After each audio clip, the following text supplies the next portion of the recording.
Good evening. Tonight, I can report to the American people and to the world that the United States has conducted an operation that killed Osama bin Laden, the leader of al-Qaeda, and a terrorist who's responsible for the murder of thousands of innocent men, women, and children. It was nearly 10 years ago that a bright September day was darkened by the worst attack on the American people in our history. The images of 9/11 are seared into our national memory.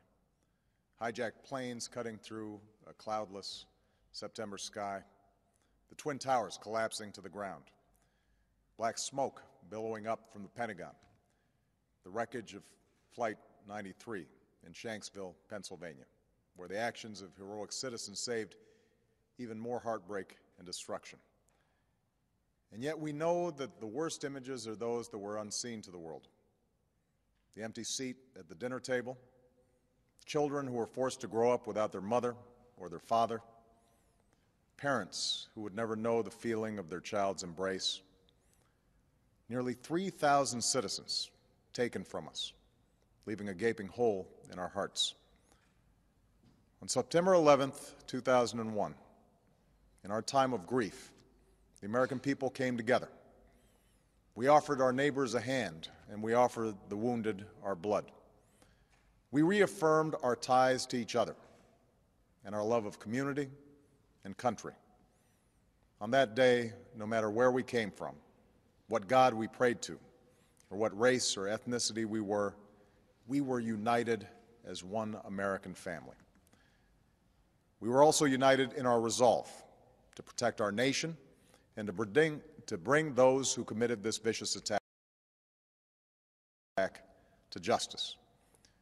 We quickly learned that the 9/11 attacks were carried out by al-Qaeda, an organization headed by Osama bin Laden, which had openly declared war on the United States and was committed to killing innocents in our country and around the globe.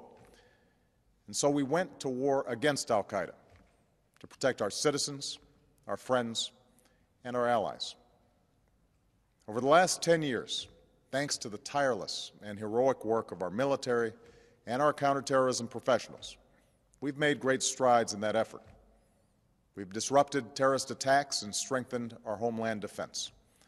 In Afghanistan, we removed the Taliban government, which had given bin Laden and al-Qaeda safe haven and support. And around the globe, we worked with our friends and allies to capture or kill scores of al-Qaeda terrorists, including several who were a part of the 9/11 plot. Yet Osama bin Laden avoided capture and escaped across the Afghan border into Pakistan. Meanwhile, al-Qaeda continued to operate from along that border and operate through its affiliates across the world. And so shortly after taking office, I directed Leon Panetta, the director of the CIA, to make the killing or capture of bin Laden the top priority of our war against al-Qaeda, even as we continued our broader efforts to disrupt, dismantle, and defeat his network. Then, last August, after years of painstaking work by our intelligence community, I was briefed on a possible lead to bin Laden. It was far from certain, and it took many months to run this thread to ground. I met repeatedly with my national security team as we developed more information about the possibility that we had located bin Laden hiding within a compound deep inside Pakistan. And finally, last week, I determined that we had enough intelligence to take action and authorized an operation to get Osama bin Laden and bring him to justice. Today, at my direction, the United States launched a targeted operation against that compound in Abbottabad, Pakistan.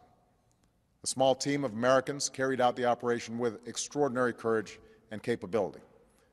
No Americans were harmed. They took care to avoid civilian casualties. After a firefight, they killed Osama bin Laden and took custody of his body. For over 2 decades, bin Laden has been al-Qaeda's leader and symbol, and has continued to plot attacks against our country and our friends and allies. The death of bin Laden marks the most significant achievement to date in our nation's effort to defeat al-Qaeda. Yet his death does not mark the end of our effort. There is no doubt that al-Qaeda will continue to pursue attacks against us. We must and we will remain vigilant at home and abroad. As we do, we must also reaffirm that the United States is not and never will be at war with Islam.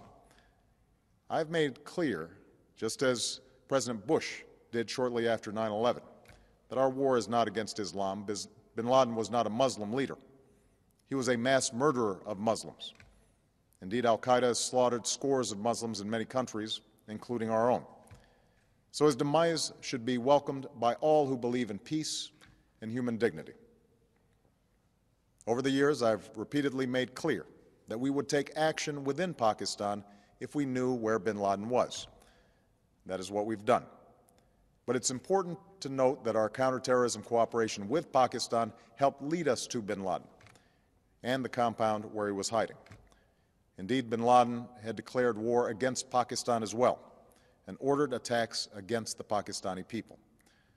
Tonight, I called President Zardari, and my team has also spoken with their Pakistani counterparts. They agree that this is a good and historic day for both of our nations.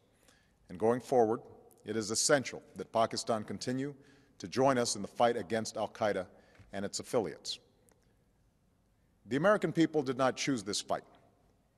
It came to our shores and started with the senseless slaughter of our citizens. After nearly 10 years of service, struggle, and sacrifice, we know well the costs of war. These efforts weigh on me every time I, as Commander-in-Chief, have to sign a letter to a family that has lost a loved one, or look into the eyes of a service member who's been gravely wounded. So Americans understand the costs of war. Yet, as a country, we will never tolerate our security being threatened, nor stand idly by when our people have been killed. We will be relentless in defense of our citizens and our friends and allies. We will be true to the values that make us who we are. And on nights like this one, we can say to those families who have lost loved ones to al-Qaeda's terror, justice has been done. Tonight, we give thanks to the countless intelligence and counterterrorism professionals who've worked tirelessly to achieve this outcome.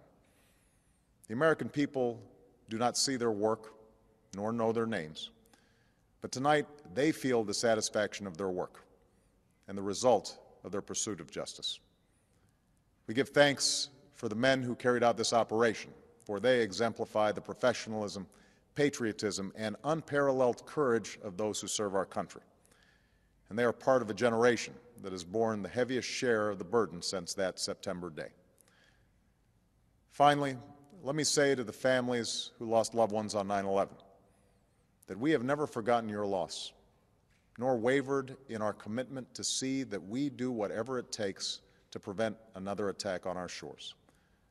And tonight, let us think back to the sense of unity that prevailed on 9/11. I know that it has at times frayed, yet today's achievement is a testament to the greatness of our country and the determination of the American people.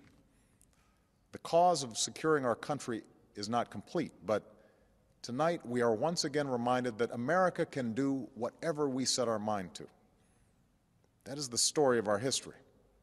Whether it's the pursuit of prosperity for our people or the struggle for equality for all our citizens, our commitment to stand up for our values abroad, and our sacrifices to make the world a safer place. Let us remember that we can do these things not just because of wealth or power, but because of who we are. One nation, under God, indivisible, with liberty and justice for all. Thank you. May God bless you, and may God bless the United States of America.